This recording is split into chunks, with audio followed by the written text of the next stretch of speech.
Dave, My name is Matt. I'm Asian. If I was married to this woman, I'd lost all my hair by now. I'd look like that. Well, you're laughing. It hurts my... I'm just joking. I'm cool. Any Asians out there? Put your hand up. Oh, here's my Asian. I've got some Asian mothers here. That's fantastic. Listen. Asians are taking over the world. We're taking over Sydney. We're taking over... Listen.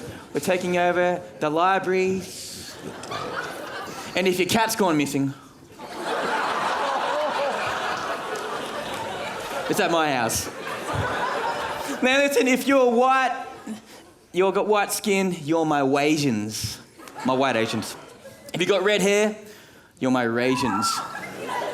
And if you got a really bad tan, like spray tan, you're my Tasian. Ew. I'm gonna play a short clip just to summarize what I do in a little segment, because I just want to get straight into this kung fu stuff, all right? Let's hit it, people. Welcome back to 1700. Now, joining us in the studio is singer-songwriter, entrepreneur, podcaster, motivational speaker. He's pretty much everything. Matt, how's it going, mate?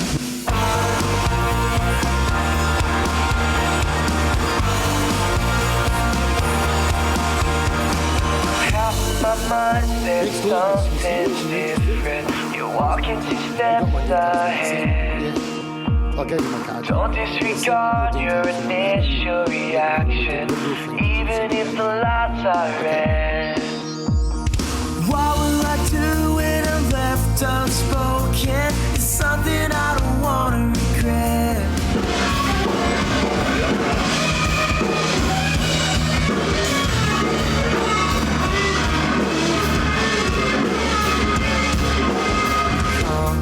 With the rubbish that clouds my head, running back to the starting line where our hearts first caught on fire. For the first time,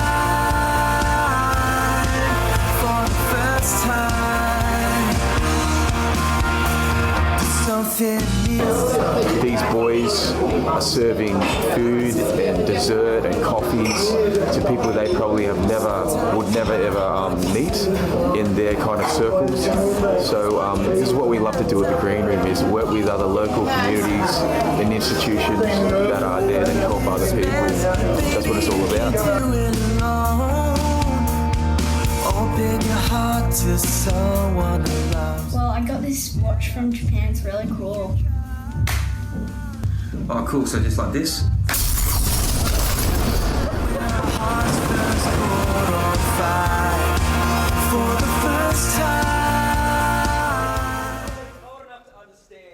I looked at myself in the mirror and I looked at my parents and I'm like, something is whack.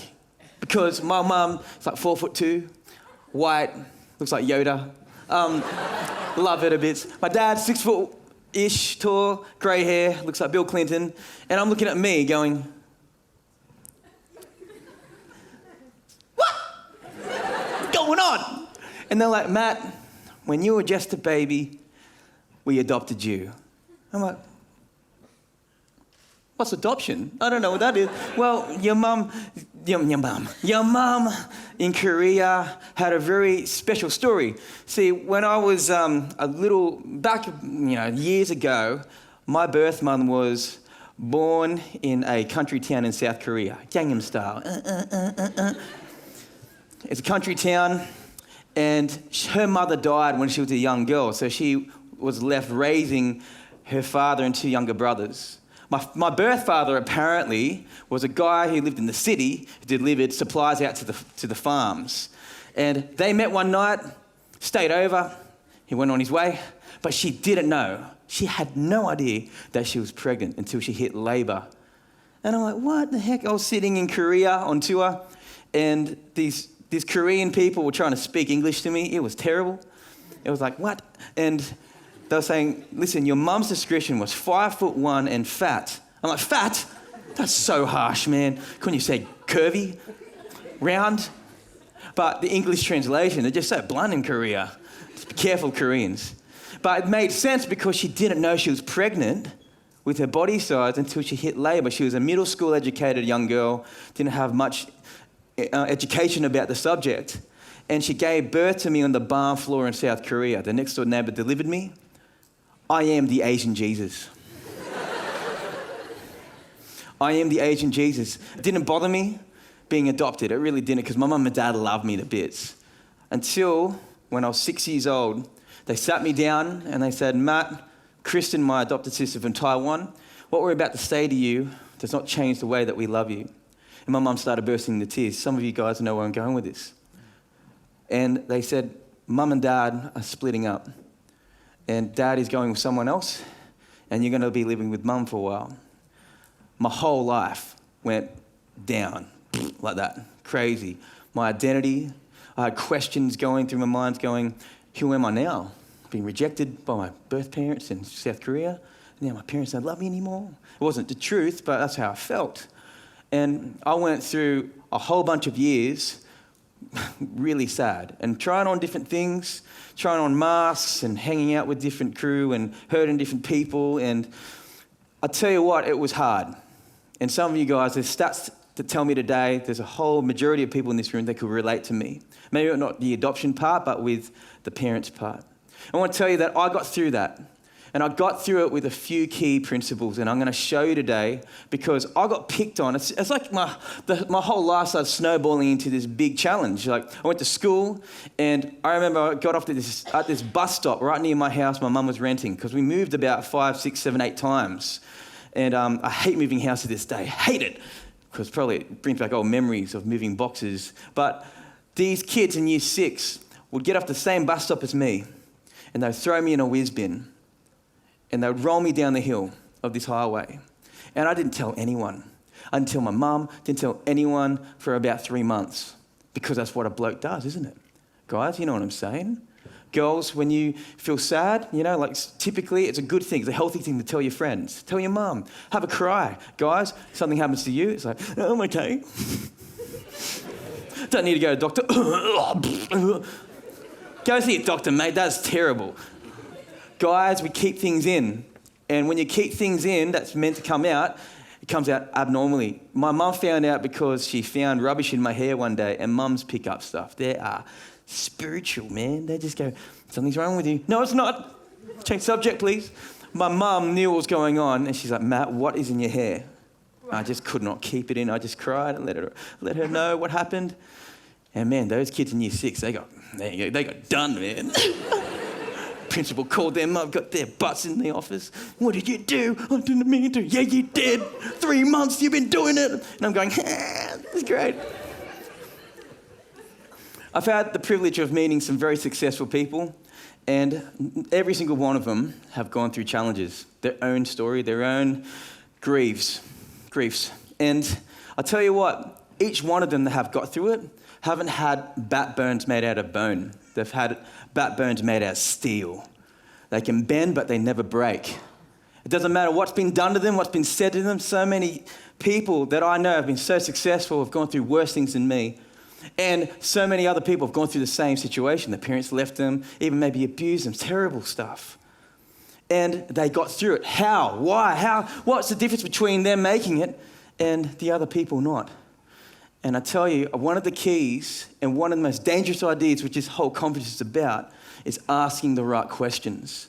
And I named this session Social Kung Fu because in life we have all these forms of social like conditioning and all this stuff, but we've got these like types of self-defense, physical self-defense systems like Kung Fu, boxing, Krav Maga, UFC, noodles. Like, there's so many like forms of physical self-defense. So if someone throws a punch at you, you see it coming, you don't just go, boom, you don't headbutt the punch.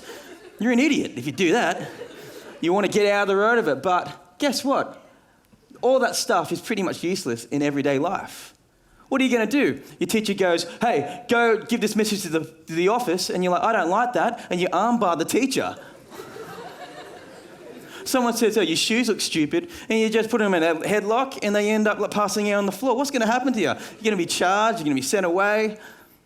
It's useless when it comes to so many social challenges. Am I right? Can I hear a yeah if you agree? Yeah. It's true, isn't it, right? So 90% of fights that end up being physical start with a verbal kind of argument. It's words.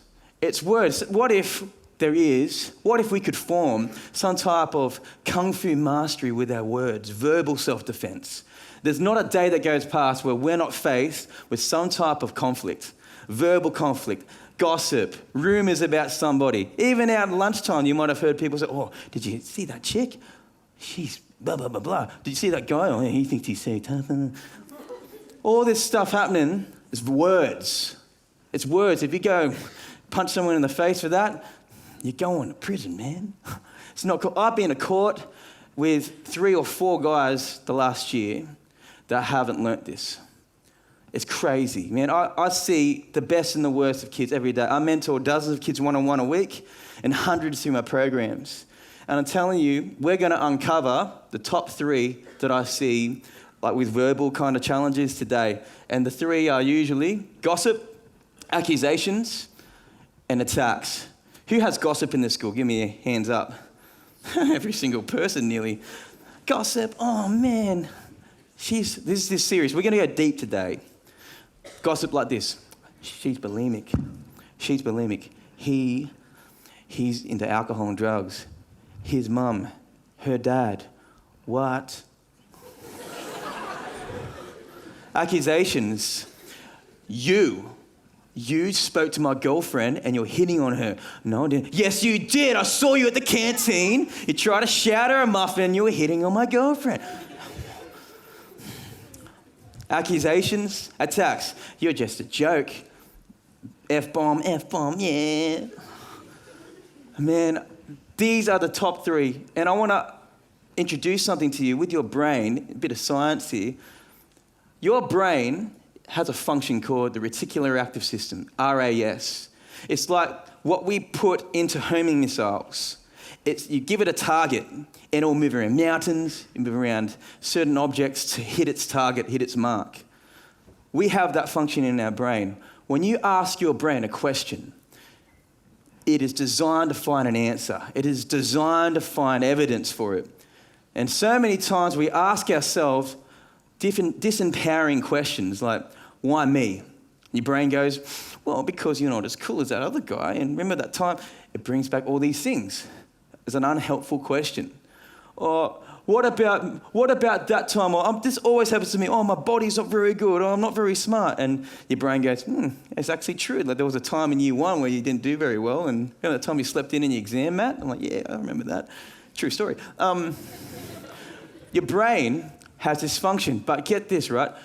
Your questions dictate your focus. If you're taking notes, you got to take. I'm going to be throwing pearls of like fortune cookie wisdom at you guys, and I don't know what I'm going to say. It just comes out. All right, you got to be ready to catch it. What you focus on is what you feel. What you focus on is what you feel, and what dictates your focus is the questions you ask. I could get any one of you guys up on stage and ask you some questions. Remember the time where, like me, when my parents split up and I was in a dark place? I want you to remember a time where that happened to you. What was one of the most painful moments in your life? If you thought about that question enough, memories would start playing, people would start coming to memory, the feelings would start to come. What you focus on is what you're going to feel. Now, I'm going to get some volunteers to come up very soon, and I want you guys to be quick and snappy because we don't have too much time. But when it comes to bullying, you can't think like a victim where like, oh no, someone's going to come and save me, because unfortunately your parents don't go to school with you. Your teachers aren't always going to be there. And even if they're there, they've got limits as well with what they can do and what they can say. Sometimes in life you have to learn, like my mates who I look up to grow a backbone made out of steel that bends but doesn't break. And one of the approaches I have with dealing with difficult people is you act like a lawyer.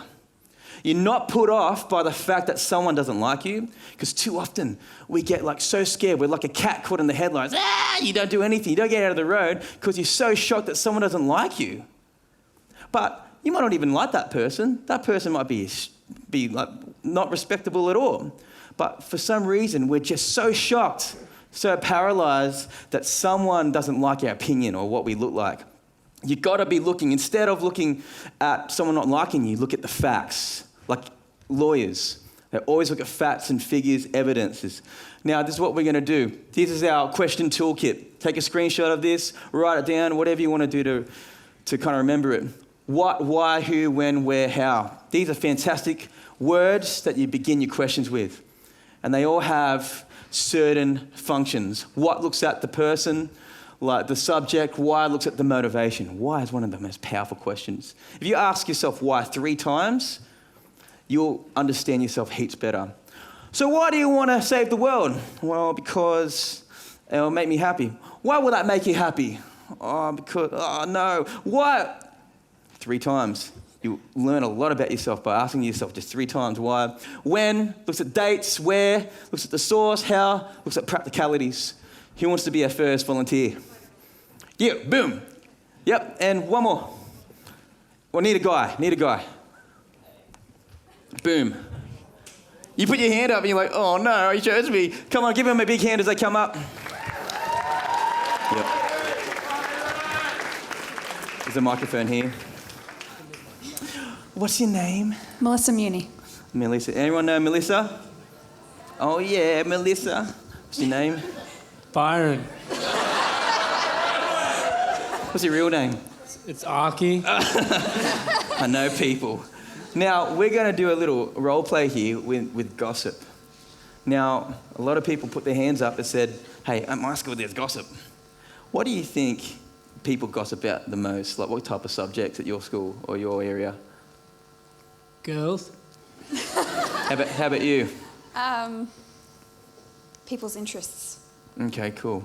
People's interests, wow. So let's give an example of that. So like it's Stacey, she's what? She's totally into, it's probably boys again, isn't it? Well, for my school, I can think of there's the separation of the nerdy kind of people and then the not so nerdy. Okay, cool. I like nerds. You probably end up working for one. Okay, this is what we're going to do, right? Byron, is it? It's Arky. You said something else before. Arky, what you're going to do is I'm going to give you this script up here.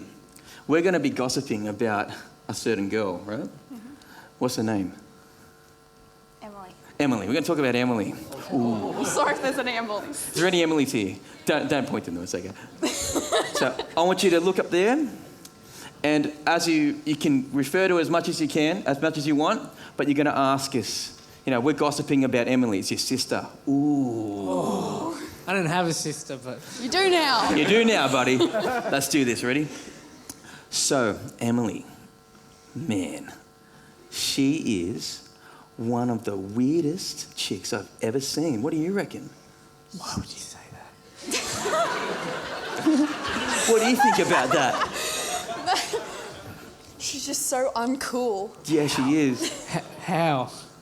Come with me. Say it to you? Yeah, ask us the question, So right? I'm in the conversation. You're in the conversation, So yep. I'm You're part of this, sorry, talking bro. about Yeah. my sister with you guys. Yeah, that's right. You don't know. You just never know about this stuff, right? Emily, man, I've got to say this, she's weird. She's so weird. Well, you're not related to her. Get this script. Get this right. Emily's so weird. She's so weird. Boom. Go. What's the first question?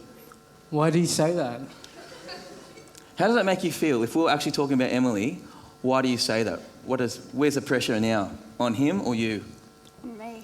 On me, on the bully. I've reflected this whole thing back onto the bully. Have you ever fought a little brother or a little kid where you've used their own fist to punch them out? Yes. When it comes to bullying, you don't hit them back with swear words. You get them to do all the work and beat themselves. So yeah, why do you say that? Oh, because I saw her on Facebook, this Facebook post. Man, she looks so dumb in this dress. Who did you hear that from? Pressure's on us, right? Facebook. Everything on Facebook is true. Give me an example of when they have done it. How powerful do you feel at the moment? Pretty powerful. Pretty powerful. Oh, wait. Done it to you. Well, I can't personally say that Emily has been an idiot to me. Mm-hmm. This is the big uppercut punch. How do you know it's true? Boom! Facebook. Okay, give these guys a big hand. You've done fantastic. Get you upstage there. We don't have much time at all left. But do you see what I'm saying here? Whoever holds the questions, whoever asks the questions, holds the power. Whoever, listen to me, guys. In exams, they're full of what? Questions. You know what? And some people might have smart aleck answers, like, yeah, I know I am, but what am I? I know what you are, but what am I? Kind of stuff at primary school. But get this, in court of law, if someone was put up on the stand, this is so funny. When I went to court one time, there was a kid before us. It was before the stand. It was being questioned by a lawyer, and this kid was being accused of assaulting a teacher with a knife. And the lawyer asked this student, "Why did you do that?" And he's like, "Because I felt like it." Yeah, he was put in juvenile prison. Because it's not enough, right, just to say a claim. I can make a claim about anybody. I can make a claim that you're an idiot, you're stupid, he assaulted her, she assaulted him. I can make any claim. I could call up the police, and unfortunately people are abusing the police services. In Newcastle, unfortunately a few girls are abusing the police service, where they're making up false accusations about guys who have done nothing, but they're just making up to leverage themselves socially. You can make claims all you like, but if you don't have reasons for them, if you don't have evidence for it, if you don't have examples for it, man, it is nothing. It's like the time I went camping and I put up my own tent. I was so proud, but I forgot one thing. What did I forget? 10 pegs. It was in the tree. Went into the tree, and that's what your argument is like. That's what other people's arguments are like against you if they don't have reasons or evidence. Is this helping? Is this practical? Because this, my friend, is what you can use in everyday life, and it doesn't stop in school. It gets nastier sometimes and more subtle when you get out of school. Man, I have hardly any time left. This is crazy. But do we have did you say 5 and then it's questions, or is it 5 and, cool, 5 and questions, cool. Awesome. We're gonna go through a couple more, but I'm just going to finish with this. Bullies are like fire. There's a few ways to put out a fire. One is that you don't feed it. If you've got a campfire, you don't feed it, it will eventually go out. So that means for you, avoid. Just kind of walk around. Don't go near them. Don't give them any kind of reason to keep picking on you. Another one is water, which is the opposite to fire. That is, kill them with kindness. Kill them with kindness. Someone's really mean to you, be nice to them. There's an old wise proverb that said, if you're nice to your enemy, if they need food, feed them. If they need clothes, clothe them. Because in doing so, you'll reap coals on their head. Because that is the opposite to what they expect. And the third thing is, you got to backburn.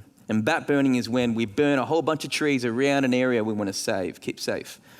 But when a bushfire comes forward toward the houses, it won't burn, because fires can't burn burnt trees. And that's kind of where we use this stuff, where we use questions. And I'd love to unpack this more. I have a leadership thing on tomorrow. I can't wait to unpack that. And tonight I'm hosting the open mic event, which is going to be, I'll be playing a few songs, singing a few songs, hearing a few of you talented people, sing some songs, tell some jokes, do a little boogie. That'd be really cool. And the Code of Kings podcast, just quickly, is a podcast that is free for you guys. And I've got these shirts and these hats tonight for sale, and every single cent goes toward youth mentoring and getting another kid mentored that can't afford it. So I have to wrap things up there.